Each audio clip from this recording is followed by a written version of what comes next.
नमस्कार मंडळी, good morning. आपल्या दुसऱ्या ब्लॉगची सुरुवात झालेली आहे. काल सांगितल्याप्रमाणे आपण आहे जतमध्ये आणि छान अशी सुरुवात झालेली आहे. आपली मैना बघा मस्त कशी थाटात उभी आहे, भारीच वाटते ना.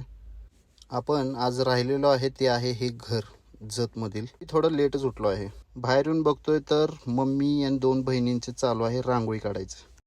आत आलो तर बाबा म्हणतात चहा पिणार, थंडीचा गरम गरम. यांची रांगोळी पूर्ण झालेली आहे, छान अशी सुंदर. थंडी खूप असल्यामुळे मी तर बाबा उन्हात आपलं पाय शेकत बसलोय. थंडीमुळे सगळीच बाहेर अशी उन्हात बसल्यात, कोण उभं राहिलंय. ही आमची मम्मी, ही आहे आमच्या मम्मीची मम्मी म्हणजे माझी आजी. हे आहेत आज उत्सव मूर्ती म्हणजे माझ्या आजीची बहीण, जिचा आहे वाढदिवस. तिला शुभेच्छा देऊया. वाढदिवसाच्या हार्दिक हार्दिक शुभेच्छा. शुभेच्छा देऊन झाल्या. आईच्या वाढदिवसासोबत आज आहे आपला मतदानाचा निकाल. बाबांनी आणला आहे हरभरा. आई आपलं घेत आहे हरभऱ्याचं सुख निवांत. इकडं पप्पांचं लक्ष आहे निकालाकडं. टीव्ही समोर, टीव्हीत निकाल. तुम्हाला काय वाटतंय, कोणाची सत्ता येईल सांगा बरं. पप्पांचं लक्ष टीव्हीतच आहे. आणि इकडं बघा, ह्या महाराजांचं मोबाईलमध्ये.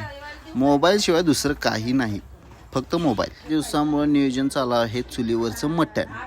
गरगरीत हो, खा की खा. ते नाही नुसतं मटण नाही, मुंडी पण आहे. कशी आहे, गरगरीत हो. जर चायचं आमचं नियोजन हलक्यात नसते. चुलीवरचं मटण आणि गॅसवरची मुंडी, बास. आणि काय पाहिजे. हिला बघून तुमच्या लक्षात आलं असेल निकाल लागलेला आहे आणि ह्यांचा उमेदवार जिंकलेला आहे. गुलालाच्या निकालाचं राहू दे, आपल्या निकालाचं काय. हा निकाल लागलाय, व्यवस्थित लागलाय, पद्धतशीर. या सगळी जेवायला मस्तपैकी मटण मुंडी आणि गरमागरम भाकरी. आईसोबत मामा पण आमचा गुलालात रंगून आला आहे.